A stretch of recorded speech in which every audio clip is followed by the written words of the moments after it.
As I said, I want to talk a little bit about some of the work that I've done subsequent to the work in background knowledge. I talked a little bit about, if you recall on the other tape, or if you haven't seen it, you might look at it, the work using the game of cricket and how one sort of engages people without that background, enlisting other background knowledge, maybe using baseball as an analogy to understand cricket. But one of the things I've always been interested in is the concept that the books aren't developed by machines; they're developed by people. And when you're reading, you're engaging. With, for example, in that letter I just shared from Sam to Joe, there's a real transaction between the author and the reader. And what the background knowledge thesis establishes that in essence there are two writers of a text. The text is written by somebody who's trying to engage their readers. It's written by a writer who's trying to engage their readers. But it's read by a reader who is acting like a writer, that he is himself, enlisting his or her background knowledge to compose meanings. And so I was very interested in whether or not I could actually demonstrate these notions, and these notions go way back in time to discussions in early Greek days of the concept of Aristotle talked about ethos, that sense you have of the character of a person who's written a text, or more recent, or Gibson was very interested in that concept of persona. Who is that author, and how is that author, he or she, engaging with you? And so I was interested in whether or not I could actually demonstrate their presence, and how that might influence how you as a reader engage your background knowledge, whether or not you do or not, to what extent, and in what ways it might. So I decided to, befitting the sort of the tradition of Bransford and others in a number of different ways, I decided to take a text and modify it somewhat. It was a text by a fellow by the name of Gerald Faber, who wrote a text, I think back when there was a lot going on in campus relative to student writing in opposition to different causes. And he wrote a passage called "Are You a Slave?", talking about how students aren't really treated with respect in universities. And the passage goes on something like the students and faculty have separate unequal facilities, and goes on for about a page and a half of discussing the way that universities treat students, and how they're not treated with the same regard, or in a sense rights almost, that a faculty member. And I came up with a rendition of that for an office place.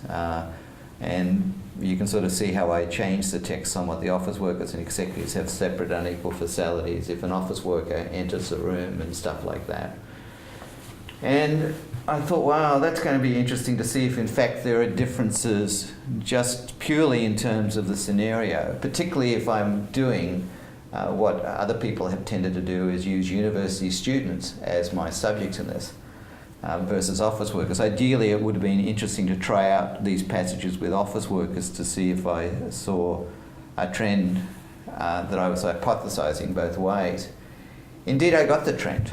The people recall, particularly the students recalled more related to this scenario set in the university than they did here.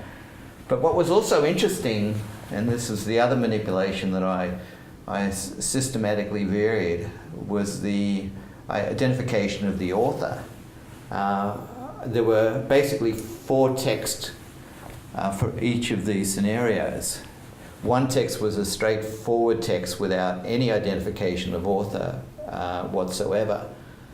And what was interesting about that, the one without any author whatsoever, there wasn't that much engagement. The records were a little bit lower and people weren't so critical.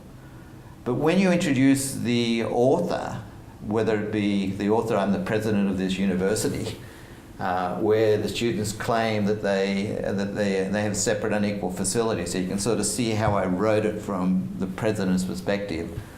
And another authorship was at the State University. I am a recently recruited faculty member where the students and faculty, and you can sort of see how I could write it from that perspective, or from the perspective very similar to the students that I was researching. I'm a student at State University studying social psychology, and at this university the students and faculty.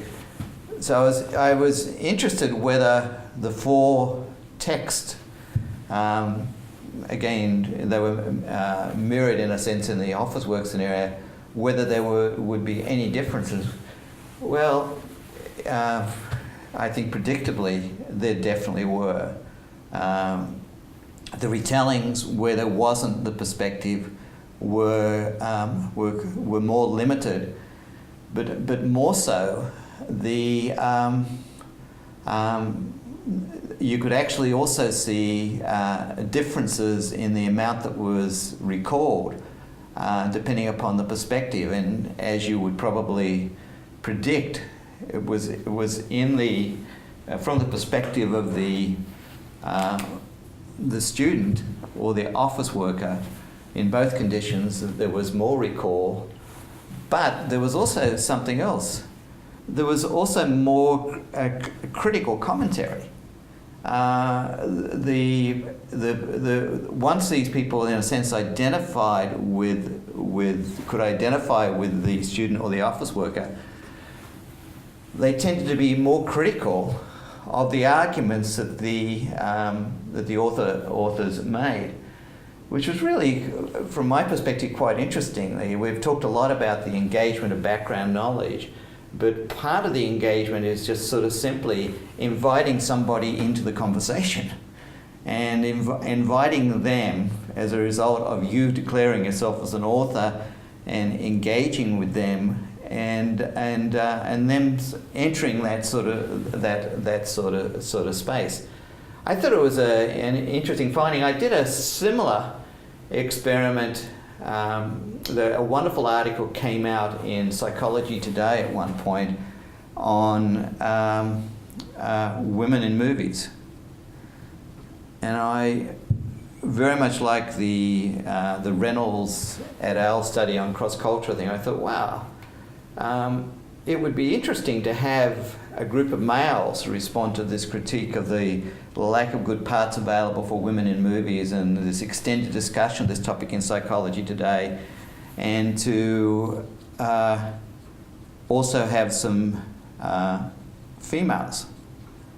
And periodically in the article, I would stop the males and ask them to give their view of the author, and to see if in fact I could get something like a variation, showing if I could get the variation, I could sort of argue with, yeah, there's this sort of real sense of presence which has these different resonances as one moves through text. What was very interesting is at the start of the article, the women very much sided with the author, and the author was clearly identified as a female author, and the males were very critical.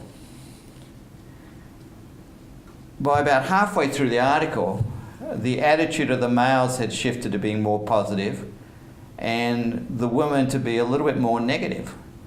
But by the end of the article, the women were more negative and the men were more positive. And so it was a real interesting transaction that you saw manifested.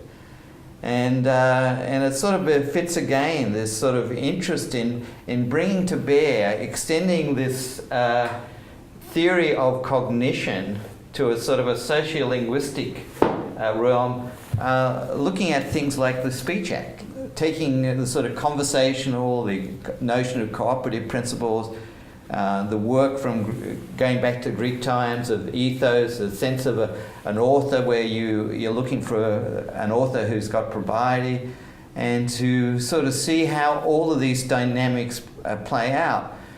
Because I would argue that going back to the John Bransford piece about the balloons and the romance between the fellows serenading, texts involve your relationship with people, not just the authors, as we're able to demonstrate here, but also the people that are referred to in the text. And so there's a sort of an animated experience that's also occurring that has you, and as I referred to in one of the other videos, moving into this sort of virtual space that the text provides.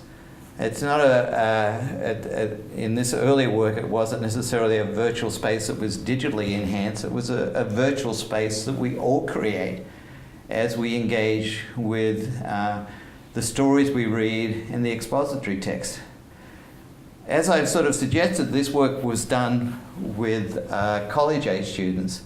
I've also done similar work with quite young students at the third grade and also at the high school level.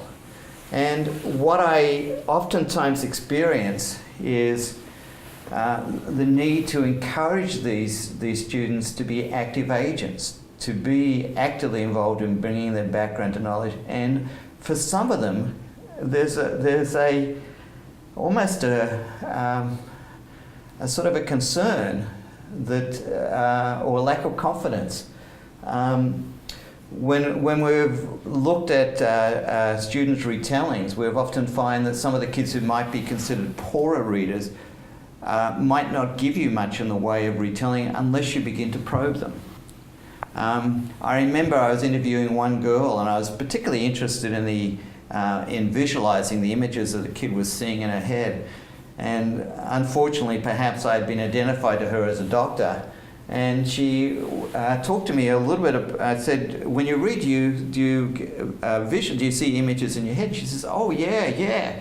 And it was like, I think I was the first person to ever talk to her about that. And I said, "Well, can you tell me about it?" She says, "Well," she says. And she looked a little worried, as if, she knew I was a doctor. She thought I was probably a medical doctor. She says, "If I touch my head, I can be reading, so I touch my head and I can sort of change the image or change where I am in the story."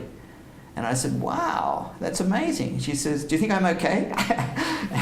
and I was so stunned by two things there. Is number one, what she's doing, which is, visualizing is one of the more powerful ways by which one can engage one schema and have the meaning making going on. But I also was very much aware that she hadn't had many opportunities to be conscious of the fact that indeed what she was doing was quite natural and actually would enhance her reading experience and could be deemed an effective strategy that people should be encouraged to use. As we go on into the other videos, I'll talk some more about these types of things because they segue very, very nicely into issues that we can build upon as we ask ourselves the question, well, can we help somebody improve their comprehension? We've observed what they can do, and we can create conditions whereby we can see variation, but can actually we help them, provide them strategies to enhance their comprehension, to enhance their meaning making, and what does that do for all aspects of their reading? Primarily up until the development of cognition and constructivism, our approaches to teaching reading comprehension was just a steady diet of reading material with questions to go along with those materials. And what these theories begin to provide you is an understanding of what are some of the strategies that you might actually encourage students to use at all ages that could enhance their meaning making with lots of different sorts of materials. So as we move into learning to learn, we'll be sort of drawing upon these theories to begin to see what the elements might be by which we can actually enhance somebody's ability to read better with comprehension, with understanding for purposes of learning than historically we've been able to do in the past.